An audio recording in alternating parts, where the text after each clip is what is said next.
At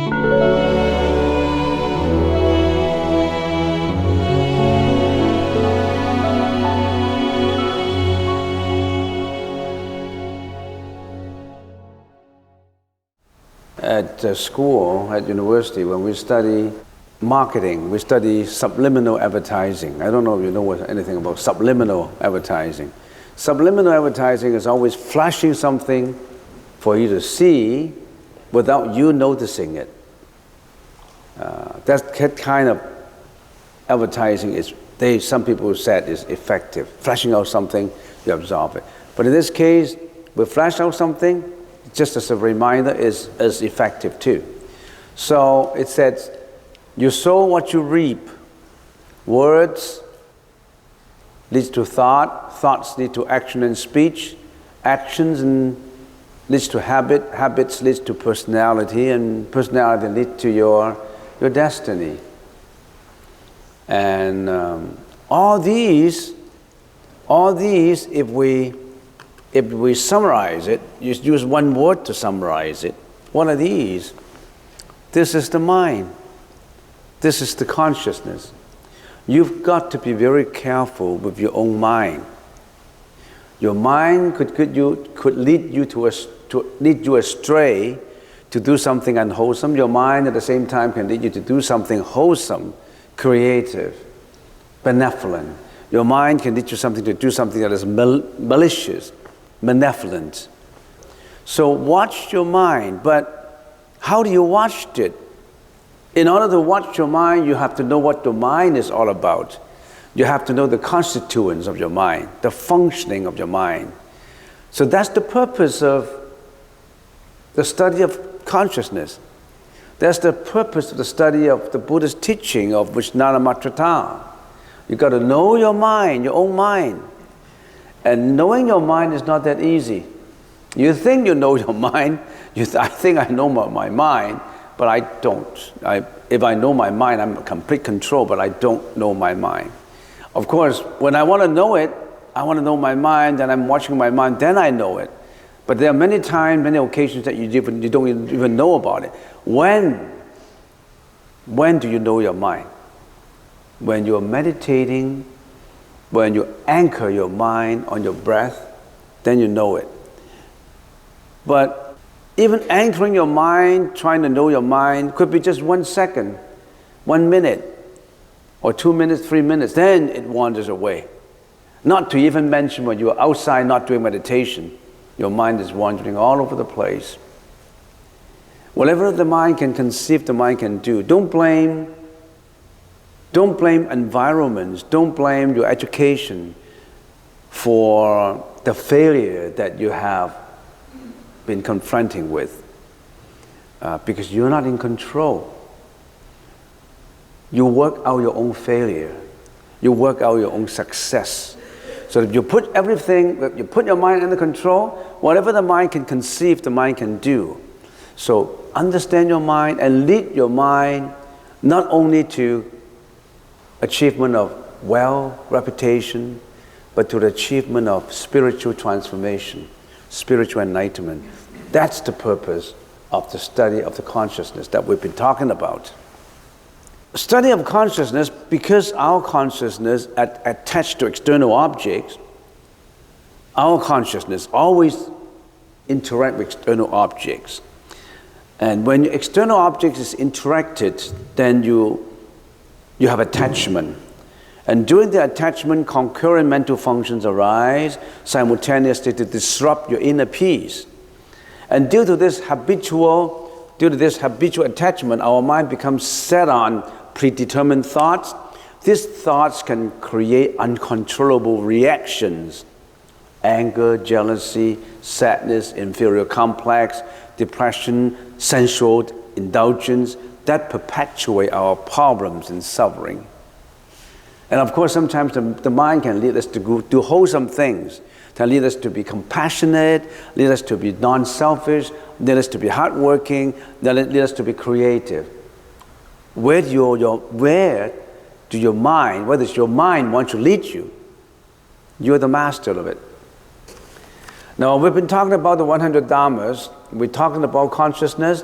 We've been talking about materiality, we've been talking about concomitant mental functions, and we define a number to them. Actually, we shouldn't label a number to them. But for the sake of study, the Buddha and later philosophers put numbers to them. We will have 8 consciousnesses, 11 materiality, 51 concomitant mental functions, and just give you a subliminal flashing. These are the 8 consciousness. Eyes, ears, nose, taste, tactile, mano consciousness, manas consciousness, and laya consciousness that we've been talking about. And then what are these materiality? Materiality, the eyes, the eyes, the ears, the sound, the nose, the touch, the smell, the tongue, the taste, everything about all material, forms included in Dhamma ayatana. That means forms, material that is created by illusion in your mind. That would be included. All kinds of forms, elements, protons, electrons, you name them. So these are the materiality. So the world it's the mind and material, spiritual and material. That we already cover, and we're not going to go through it. And then we have concomitant mental functions, which you already touched on. And now we will be talking about Dharmas non-interactive with the mind. So there are things that the mind don't interact with. Do you know that? There are things that our mind not interacting with, but they exist. And the Buddha brought them to us so that we know in detail what kind of things that don't interact or our mind do not interact with, but they do exist. Before we talk about that, there are 3 words that you should know. One is New Mannan, the other is phenomenon, and the third one is functionality. What is New Mannan? A New Mannan is a thing as it is in itself, is real nature, is reality that cannot be comprehended through the senses. And that's a definition from a dictionary. That definition is not complete. We just borrow a term from the Kantian philosophy. You know Kant, K-A-N-T, Kant, philosopher. We borrowed that term, New Mannan. There are Chinese terms for it, but there's no English terms for New Mannan. But now Kantian philosophy used this term, and we borrow it, New Mannan. There are things that you cannot interact. There are things that our mind, our senses, our mentality cannot reach. And a thing as it is in itself. When we say a thing, it's not really a thing. A thing is materiality, but when you're talking about New Mannan, it's not a thing. So what do we use? Dharma. A Dharma as it is in itself is real nature, is reality. That's the only thing that we can do. I don't know what kind of explanation. New Mannan really has to be cognized, if it is within the word of cognition, by a deeper, enlightened thinking. We put it that way. Okay, New Mannan. Phenomena is everything you see, all phenomena. And how about functionality? Functionality are karmic activities performed as a result of the interaction among consciousness, materiality, concomitant mental functions, and other conditioned dharmas. Where does dharmas non-interactive with the mind fall into this category? They don't fall exactly into number 1 because they're conditioned. You know what I mean? I'm talking about dharmas, the 24 dharmas, non-interactive with the mind. And I would like to see how do we fit in these 3. New Mannan are those dharmas, 24 dharmas, non-interactive with the mind, fall into New Mannan? No. New Mannan is unconditioned. Those non-interactive functions are conditioned, so they don't fall into there. Second one, phenomenon. Phenomenon of materiality. Molecule, protons, electrons, cells. So this non-interactive Dharmas don't fall into that category because they are not material. How can that concept of time be material? Time is not a materiality thing. Can you get material from time? No, time is time, not material. And then functionality. Functionality, most of the functionality are karmic activities performed as a result of interaction among all these things. And the 24 Dharmas are non-interactive. If you really want to fit them into it, these 24 Dharmas are what? Are non-interactive, invisible functionality of the mind. Let's carry on. What's the first one? The first one, this Dharma is non-interactive with the mind. What is the first one? The first one is acquisition. When we say it's a fictitiously established concept, if we can even say, for the sake of speaking about it, we say that it's a concept, but it really isn't. But for the sake of understanding it, it's a fictitiously. What do you mean by fictitiously? It's a set-up concept without its real nature, based on the relationship among consciousness, mental functions, and materiality. For example, the 5 skandhas, Wu Yun, combine with the 5 skandhas. What are the 5 skandhas? Materiality, perception, volition, consciousness, right? All these 5. When the 5 skandhas combine, it becomes the body life known as the self.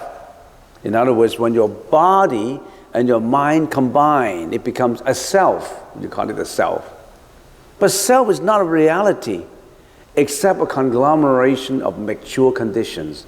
You, self, has no self. We have no self. Because this, what we regarded quote unquote as a self, is a temporary body and mind combination.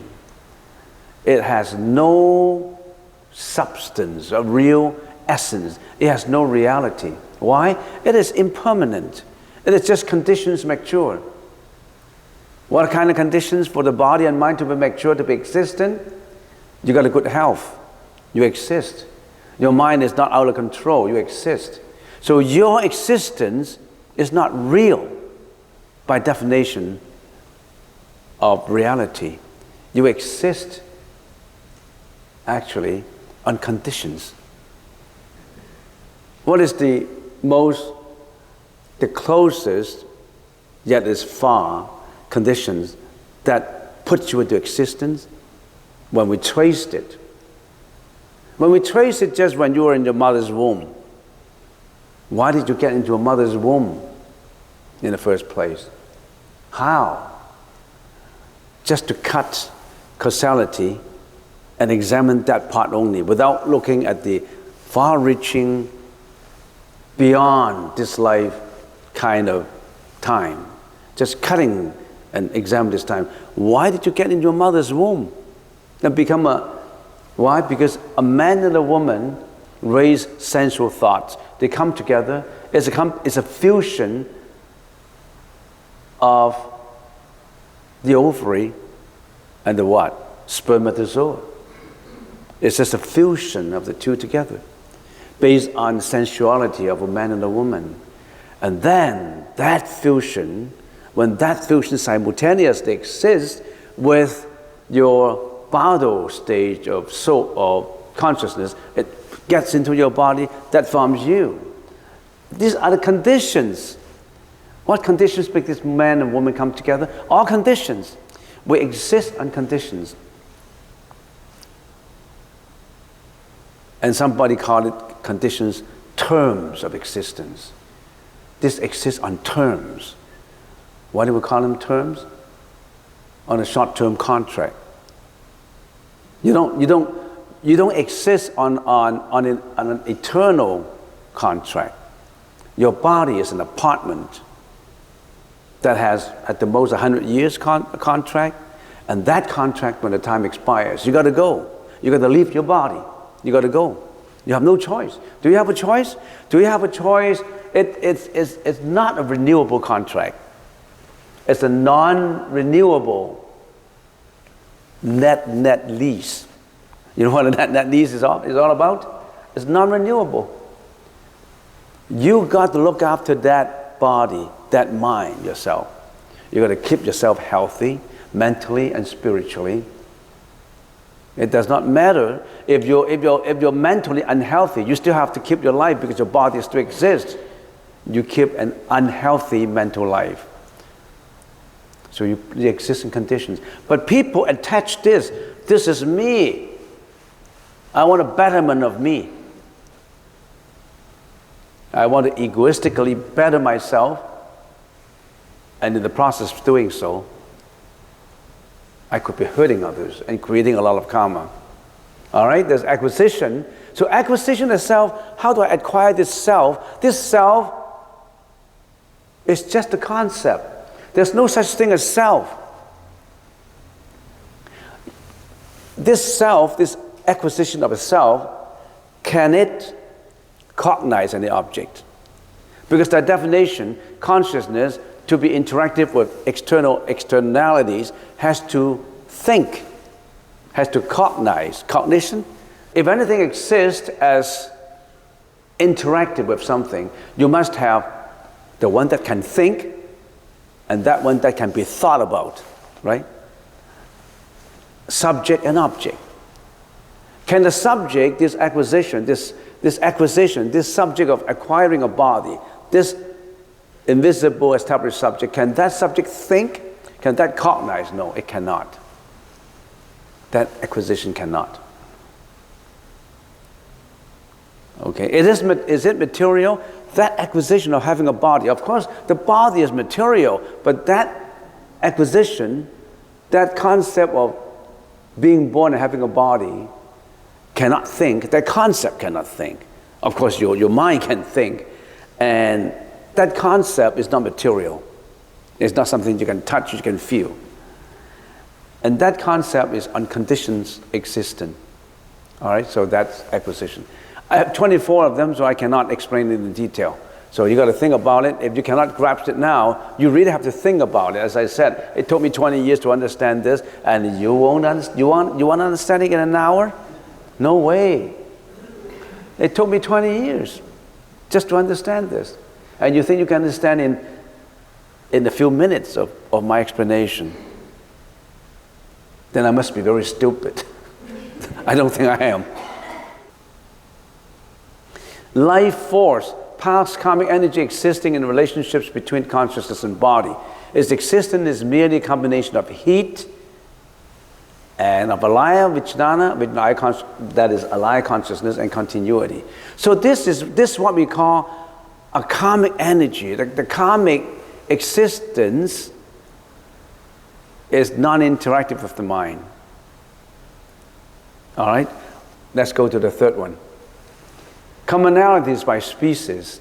A dharma by virtue of which living things as well as the dharmas that fall into the series of living things have resemblance between them. A destination indicating the resemblance of individualities of different things among the various types of being, the 6 modes of sentient beings. In other words, if we can use a phrase in English that not exactly the same meaning, that for the sake of borrowing a phrase, and if we don't use this phrase, it may be difficult to understand. We call it birds of the same feather flock together. They automatically go to the species because of the commonalities. So Chinese, Caucasians, Filipinos, or Mexicans, whatever, English, Americans, they automatically go into these commonalities by species. And that commonality by species concept is like spontaneous. It's difficult to understand, but you got to think about it. 4, differentiation of species. Beings known as sentient beings that are different from the enlightened beings. That's another concept. Differentiating enlightened being and unenlightened beings. Attainment of thoughtlessness. Some meditators are able to suppress their thoughts arising from the 6 consciousnesses and its mental functions. But the 7th consciousness and the 8th consciousness still remain. Once they lose the samadhi, their thoughtlessness disappears. When these meditators have attained thoughtlessness, then that Dharma is non-interactive with the mind. If it's still interactive with the mind, it's not thoughtlessness. 6, attainment of cessation. This is a very high level of samadhi based on the Buddhist teaching. The 6th consciousness and its mental functions disappear. The ego part of the 7th consciousness disappear, but its Dharma part and the 8th consciousness still remains. And that is the time when you're out from reincarnation. No more reincarnation. You're out. That is attainment of cessation. All right, so let's carry on. 7, RAM. I want to finish this 24 Dharmas in 15 minutes. So, RAM of thoughtless beings, the resultant bodies being born in thoughtlessness RAM as a result of the attainment of the thoughtlessness, that is non-interactive with the mind. This is a Dharma, non-interactive with the mind. 8, 9, 10, I want to put together. Name, words organizations. Everything originally has no names, no words. Names arise as a result of the 6th consciousness interacting with externalities, creating thoughts. Names are fictitiously established. Words can only convey notions of things, but not their real noumena. For example, the word fire cannot ignite fire. So names have no objective existence. The word fire, when I talk about fire, it won't burn up my mouth. It won't. So the word can only convey the meaning. The word itself does not contain its reality, its real nature. Right? I assume you understand. 11th, birth. All phenomena are conditioned, so their birth, existence, arising has no actual reality. They exist based on causal relations between consciousness, mental functions, and materiality. Birth, or arising, or becoming. And I gave an example. Excavating a cubic yard of ground makes you feel that a cubic yard of ground space comes into being. But actually, such space exists before excavation. So if I excavate this 1 cubic yard of a cave, a hole, and I say, I got a space of 1 cubic yard. I excavated all the dirt in there. But it does not matter when you excavate that. That space is already there. It's not just because you excavated that material, that space exists. On the other hand, when you say, I fill up 1 cubic yard of this hole with all the dirt that you have, and I say, I lost 1 cubic yard of space. Did you lose anything? Did you lose anything? Did you actually lose that 1 cubic yard of space? If you thought you have, raise your hand. So you dare not. So that losing, that arising, is not there actually. You see what I mean? 12, continuity of binding. The fact that this life continues and continues until death by itself is a concept. It's not something that concept can think. You can think that concept, but that concept by itself cannot think. That concept is not material. That concept is not unconditioned, it's conditioned. 13, aging, same thing. Everybody ages. You age and I age. All sentient beings age. That aging exists. But that aging itself cannot think. That aging itself is not material. That aging is not just turning old and become wrinkles and become old and become weak. That aging itself cannot get old. It's not material. It's not a body. Impermanence is the same. Continuity, changeability, that cycle of continuity and changeability. Like this is winter now, and then spring would come, and then summer would come, and then autumn would come, and then winter. So spring, summer, autumn, winter, it rotates. You think that kind of rotation can think? It just comes naturally. That rotation is not material. That rotation is conditioned. That rotation is naturally performed without you cognizing it. Of course, you can think about spring, autumn, summer, winter. You can think. But that fictitiously established concept, quote unquote, cannot think. Okay, let's get on to the next one. Determinant karmic differences. Wholesome cause leads to wholesome effect, and unwholesome cause leads to unwholesome effect. That means if you do something bad, it will lead to bad effect. If you do something good, it will lead to good effect. And then who actually control this functionality? Nobody controls this functionality. It just performs.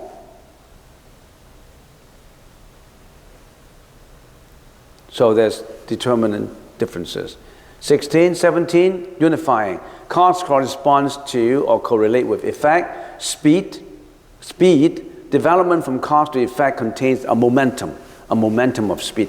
This momentum is spontaneous. You cannot grasp this momentum. This momentum by itself cannot think. This momentum is not a materiality. This momentum is conditioned, it's not unconditioned.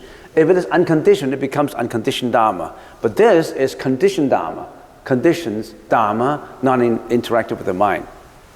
Seriality, quality of taking place in series, like a season, 4 seasons that we already explained. 20, area, space, north, south, east, west position are fictitiously established.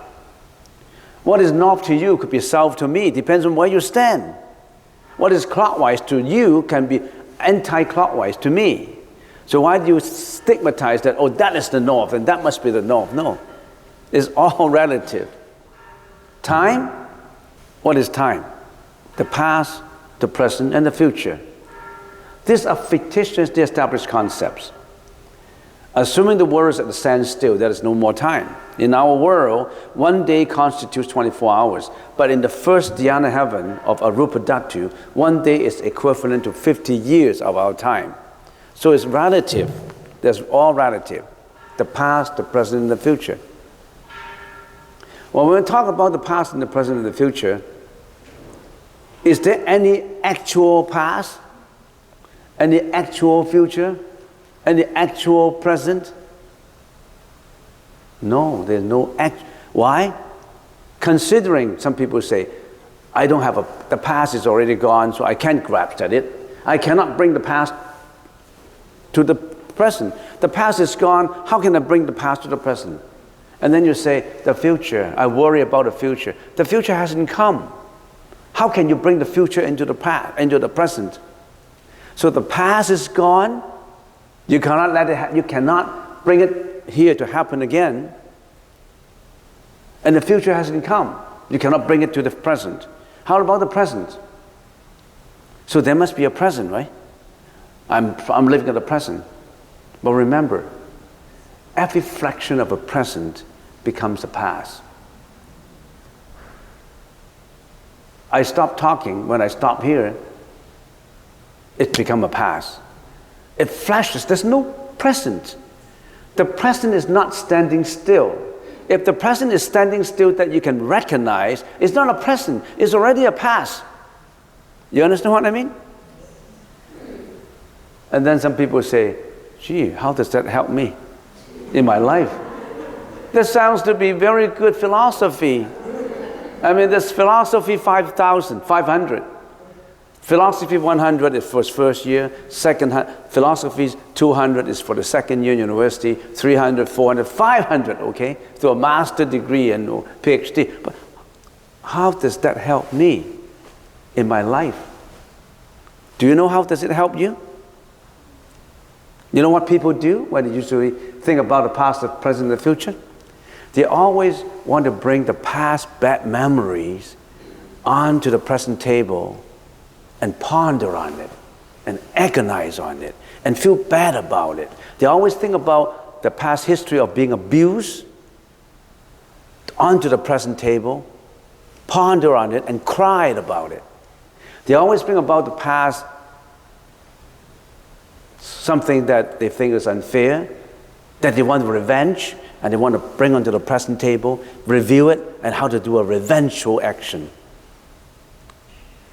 They thought there is a past. They materialized this past by revenge, by jealousy, by hatred. But actually, it's past. Why do you want to bring the past bad memory, the past agony, onto the present table and still agonizing on it? Isn't that stupid? But we do. We do. And whatever good memories that we have in the past, our love that's been abandoned, our first love. My girlfriend, my first love, betrayed me. I hate it. And I always bring that first love hatred onto the present. And I agonize on it. Why? Because you're attached to the past. How about the future? I'm worrying. What happens if I die? What happens if one day I get a sickness that I cannot cure? What happens if all my businesses fail? What happened to this? What happened to that? I have a lot of worries. I have a lot of anxieties. What are you doing? You're bringing the future that hasn't happened onto the present table and you agonize on it. You worry about it. You shouldn't be doing that now. Because you understand that is not interactive with the mind. That's just attachment. And then some people say, well, I don't have a past. I don't have to agonize on it. I don't have a future. I don't have to worry about it. Then I'd enjoy myself in the present. If I can drink, I drink. If I can spend money, I spend money. If I can make a lot of money, I want to make a lot of money, make myself happy. That's the attitude. You think there's a present to hang on. But do you know that if you attach to the present, you're also attaching to the past? Because every present became a past. There's no staying of present. You cannot grasp onto the past, you cannot grasp onto the present, you cannot grasp onto the future. But why do we attach to this time? That's our weakness. We anchor our mind on past. We have to learn how to let go. We're anchored in the wrong place.